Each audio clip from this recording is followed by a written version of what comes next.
A pleasant evening and a warm welcome to the national news live on Channel I. I'm Dilanjali Ananda. Hello there, good evening. I'm Niket Karnaratna. We'll start off with the headlines as usual.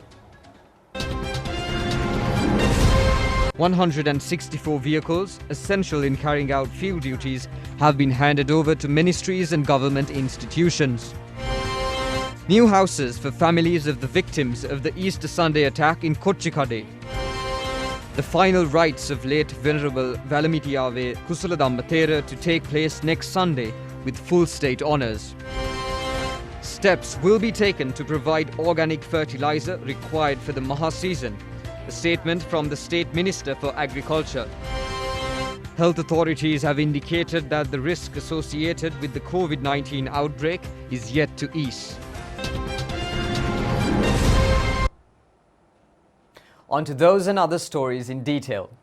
President Gotabaya Rajapaksa symbolically handed over 164 vehicles essential in carrying out field duties to the relevant ministries and government institutions at the Presidential Secretariat today. The vehicle fleet consists of 50 ambulances, 52 water buses and 62 double cabs. Accordingly, the ambulances were handed over to the Ministry of Health and the Suasaria Ambulance Service. The water buses and double cabs were handed over to the Wildlife Department, Irrigation Department, local government institutions, district secretariats and other government institutions. Ministers Janaka Bandara Tennakon, Kehliya Rambukwella, C.B. Ratnayaka, State Minister Sudarshini Fernando Pulle, Secretary to the President P.B. Jayasundara, Secretary to the Ministry of Finance S.R. Artigala, Secretaries to ministries and government officials were also present on the occasion. Meanwhile, the President officially handed over 150 motorcycles received under the Japan International Cooperation System to the Police Department. The donated motorcycles will be used for traffic duties at the Sri Lanka Police Department. The President symbolically handed over the motorcycles to Public Security Minister, retired Rear Admiral Dr. Sarath Veerasekara and Inspector General of Police C.D. Vikramaratne. Japanese Ambassador to Sri Lanka Sugiyama Akira and senior officers of the Police Department were also present. The victims of Easter Sunday attack in Kochikade received new houses today. The event was held at St. Lucia's Cathedral in Kotahena under the patronage of Prime Minister Mahinda Rajapaksa. 121 families succumbed from the bomb attack took place at the Kochikade church, out of which 66 families were living on rent. As per the request of the Archbishop of Colombo and with the mediation of the President and the Prime Minister, the Urban Development Authority took steps to provide these housing units on free-of-charge basis. Under the first phase, 30 beneficiaries received houses built in Borella, Kolonnava and Vanathamulla areas. Prime Minister Mahinda Rajapaksa said that the government will fulfill all necessary responsibilities of the victims of the bomb attack occurred in Kochikade. He said that the government will take necessary steps to avoid such situations to occur in the future. He also said that the people in the country have the right to live a free life and the right for their religions and worships. The Prime Minister said that the Archbishop of Colombo, His Eminence Malcolm Cardinal Ranjit, always reminds him to take necessary measures to fulfill the requirements of those who are affected from the Easter Sunday attack, and he pledged that the government will fulfill these responsibilities. Venerable Agrahara Kassapathera and auxiliary bishops Reverend Father J.D. Anthony and Reverend Father Anton Ranjit were present at this occasion. Chancellor of Kalaniya University, Chief Adhikarana Sanganayaka of Colombo and Chilau, Chief Incumbent of Peliyagoda Vidyalankara Pirivena, Agamaha Pandita Venerable Dr. Valamitiyave Kusaladammathera has bid adieu to the nation. The late Thera was 85 years at the age of his demise. Under the instructions of the President, the final rites will be held with full state honours at the Independence Square on the evening of the 31st of October. Born on February 20th, 1937 in Valamitiyava village in the Kurunagala district as Palihavadana Arachilage Tikiri Bandara, the late Thera entered into the Buddha Sasana as Valamitiyave Kusaladammathera on the January 7th, 1954 from the Paliyagoda Vidyalankara Pirivena. He was entered into priesthood under the guidance of then chief incumbent of Paliyagoda Vidyalankara Pirivena Venerable Kirivattudve Sri Prajnasara Thera. The late Thera was highly interested and strived in obtaining the Vidyalankara tradition, Bhikkhu concepts and Dhamma knowledge, and Most Venerable Yakkaduwe Sri Pragnarama Thera assisted in this regard. Venerable Kusaladhamma Thera obtained Upasampada at the Malvatta Vihara. Obtaining an honours degree in Sinhala language from the Vidyalankara University in the early 1960s, the late Thera engaged in academic services at Pannipitiya Vidyalankara Pirivena. Subsequently, Venerable Valamitiyave Kusaladhamma Thera held various positions in the Pirivena before being appointed as the chief incumbent of the Pirivena. He was then appointed to the director post of the Paliyagoda Vidyalankara Pirivena following the demise of Venerable Nathandiye Pragnakara Thera in 1983 and became the chief incumbent of the Pirivena in 1990. The late Thera was awarded the honorary title Aggamaha Saddhamma Jyotika Daja by the state of Burma in recognition of his services to the Sambuddha Sasana. The remains, which were kept at a private funeral parlour in Colombo, was taken to Paliyagoda Vidyalankara Pirivena in a procession this evening.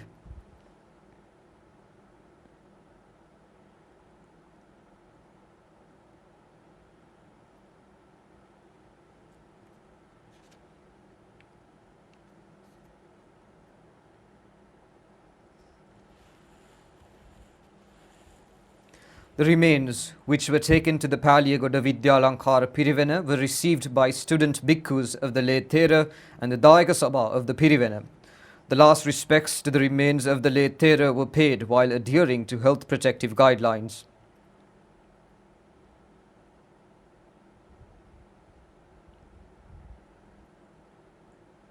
Issuing a condolence message, President Gotabaya Rajapaksa said that the demise of Venerable Dr. Valamitiyave Kusaladhamma Thera is a void which cannot be filled. The President's condolence message has mentioned that the late Thera is an exemplary figure who had worked to uplift the environment required for future bhikkhus while ensuring the Sasana traditions were brought forward for him as well as for the betterment of thousands of university scholars. Amidst prelates who had brightened the Paliyagoda Vidyalankara Pirivena as the centre for Buddhist enlightenment and the Sri Lankan Bhikkhu generations, the late Thera was the progressive figure who led the present-day evolution of the Pirivena. The condolence message has further indicated that the late Thera and his guidance led to the creation of people-friendly progressive governments in the country. In his condolence message, the President has mentioned that the late Venerable Valamitiyave Kusaladhamma Thera, who had rendered an immense service to safeguard the Sambuddha Sasana, the nation and the Bhikkhu generation, may attain Nibbana.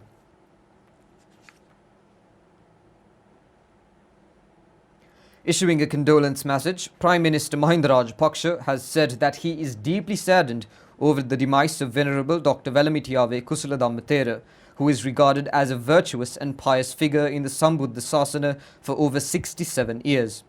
The Prime Minister has said that he is unable to explain in words over the services rendered by the late Thera in taking up leadership to resolve various issues occurred in the country. Prime Minister Rajapaksa has pointed out that the late Thera had maintained a friendship which had resonated not only in his political career but in his personal life as well. He has further said that the late Thera often directed his attention over the duties and tasks to be fulfilled for the betterment of the country as well as the Sambuddha Sasana. The Premier has pointed out that the late Thera was bestowed with the Chief Sanganayaka of Colombo and Chilo and Upadhyaya posts by the Malvatta Mahavihara for the tremendous service rendered for the nation and the Sasana. The Prime Minister, in his condolence message, has said that the demise of the late Venerable Dr. Valamitiyave Kusaladhamma Thera has created a void which cannot be fulfilled and has wished that the late Thera may attain Nibbana. State Minister Ministerhashindra Rajapaksa emphasizes that the government will take action to distribute organic fertilizer required for Maha season in a systematic manner. He made these remarks while taking part in the media briefing held in the Presidential Media Centre today. State Minister Ministerhashindra Rajapaksa dismissed the claims propagated through media with various protests and instigations as baseless. He mentioned that all necessary liquid fertilizer have already reached relevant areas at present. He added that all these fertilizer are local products. State Minister further said that the nano-nitrogen fertilizer quantities are currently being distributed to the designated areas. He added that the second consignment of fertilizer is expected to arrive in the country in near future. Minister Mahindananda Ludgamage said that the relevant fertilizer stocks cannot be imported by him or the state minister, as the relevant authorities are responsible in looking into technological aspects in this regard. He said that the government will take the responsibility for the distributed fertilizer. He also said that the government has assured that compensation will be provided for farmers if they suffer a loss or decline of the harvest following the use of organic fertilizer. He said that various entities made attempts to create improper beliefs over the use of organic fertilizer without directing their attention on the issues pertaining to the quality of the chemical fertilizer. He added that all farmers in Kilnochi area are currently engaging in cultivational activities by using organic fertilizer.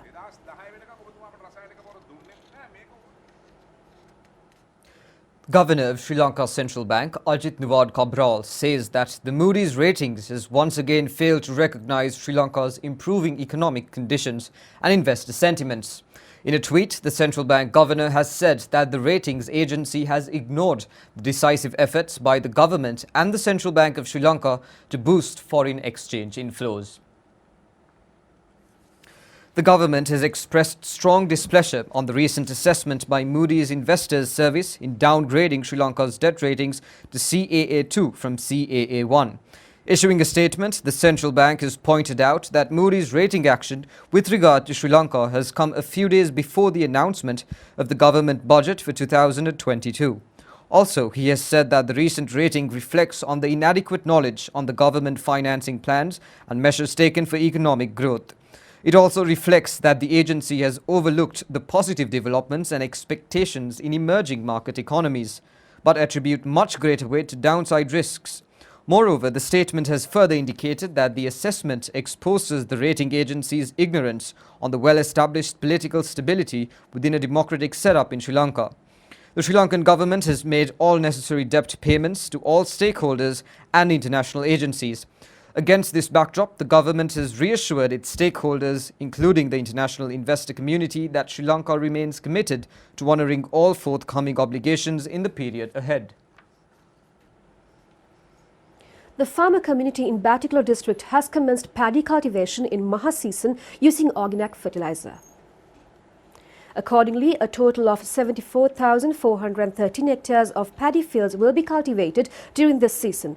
The organic fertilizer required for the cultivational purposes will be provided through the Ministry of Agriculture. The relevant stocks of fertilizer have been supplied to agrarian services centres and will be distributed to the farmers from next Monday. Chairman of State Pharmaceutical Corporation and member of COVID Prevention Committee, Dr. Prasanna Gunasena, says that the people should follow health guidelines until World Health Organization declares the end of the pandemic. He made these remarks while addressing the media today.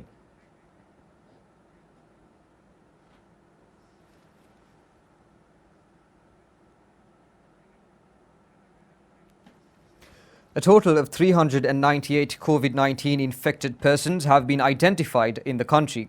The number of active cases in the country has risen to 13,159. Meanwhile, the epidemiology unit has entered another 7,487 recoveries. Dr. Prasanna Gunasena said that the corona infections in the country have declined following the vaccination program. However, he added that the public should continue to follow the health guidelines in order to be protected from the pandemic. The Director General of Health Services confirmed today a total of 22 COVID-19 deaths occurred yesterday. State Minister Dilum Amrugama said that all necessary arrangements will be facilitated to resume the bus service under the normal schedule from November 1st.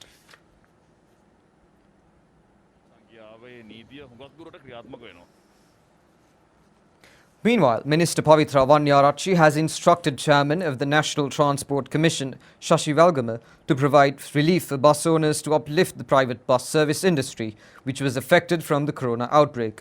The minister directed these instructions following a meeting held with private bus owners at the Transport Ministry. She also mentioned to take legal action against bus services operating as office transport without permits. Secretary to the Ministry of Transport, Monty Ranatunga, was also present on this occasion. A total of 28,581,571 vaccine doses have been inoculated to the people in the country under the National COVID-19 Immunization Program. A total of 15,262,192 persons have received the first dose of the vaccine, while 13,319,379 persons have received both doses of the vaccine thus far. 165,260 doses were administered yesterday. Meanwhile, the vaccination of children in the age category of 16 to 19 years is currently underway across the country under the COVID-19 immunization program. Chairman of Sri Lanka College of Pediatricians, Professor Sham Rajendrajith, made remarks over the progress achieved in the vaccination program underway to inoculate children in the country.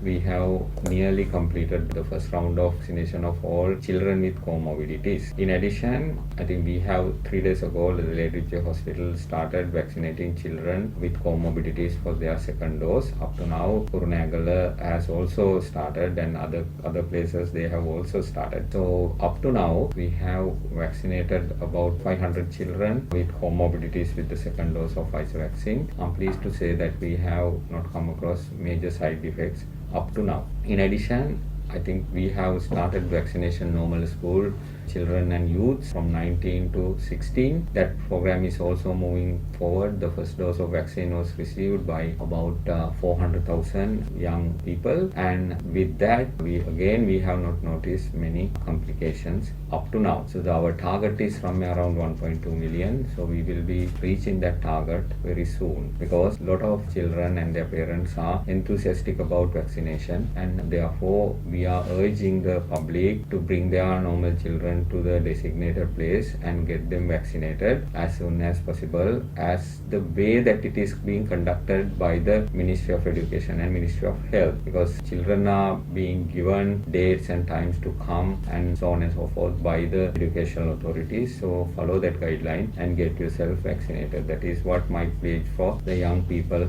of this country up to 16 years, so that the vaccination program can be completed successfully for children and adolescents in this country.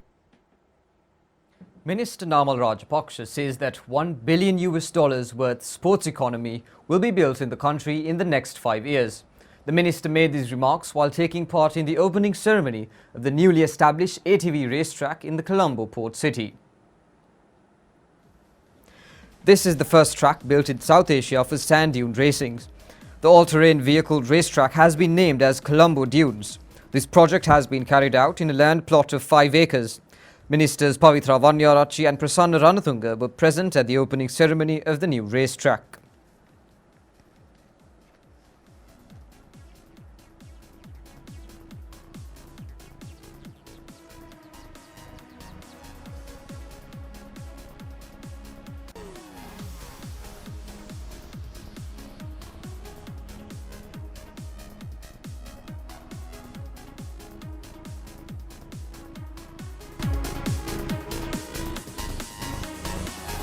Ministers Namal Rajapaksa and Prasanna Ranatunga were able to gain the adventurous experience in racing on the newly built ATV racetrack.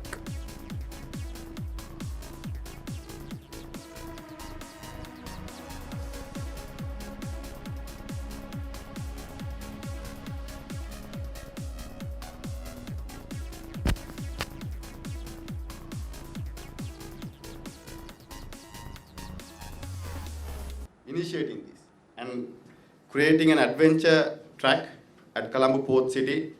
As we all know, it is the vision of President Mahinda Rajapaksa at that time to create Sri Lanka as a transshipment hub and financial city. So as a result, we encourage investors to come into Sri Lanka at that time. So Port City is an iconic investment, I would say, and I'm sure we all agree on that. We want to create more opportunities for young entrepreneurs to come and be part of this initiative.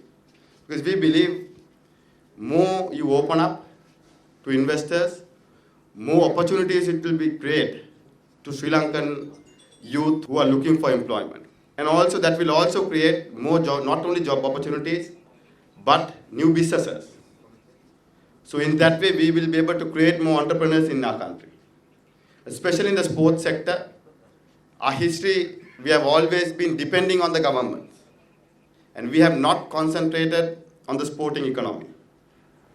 It has always been supported or sponsored by the private sector and the government, but now what we are looking at is to create it a billion-dollar industry. Prime Minister Mahindra Rajapaksa expressed appreciation for China's continued support on the economic revival of the country.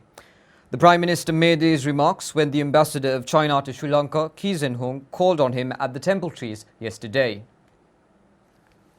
The Prime Minister also thanked the Chinese government for supporting Sri Lanka in the fight against the pandemic and the vaccine effort. Ambassador Hong congratulated Sri Lanka on the success of the vaccine drive in the country and assured continued support. He also stated that China has provided assistance in the way of medical supplies, vaccines and overall financial support from the beginning of the pandemic. The ambassador further reiterated that the bilateral currency swap agreement between the People's Bank of China and the Central Bank of Sri Lanka, amounting to 10 billion Chinese yuan, would help reinforce investor sentiment across the globe and enhance confidence in the Sri Lankan economy. The ambassador noted that the year 2022 will be an important year in the Sri Lanka-China bilateral relationships, since it will mark the 65th anniversary of diplomatic relations between the two countries and the 70th anniversary of the signing of the Rubber Ice Pact. Ambassador Hong has also conveyed early birthday greetings to Prime Minister Mahindra Rajapaksa from both the Chinese President and the Premier.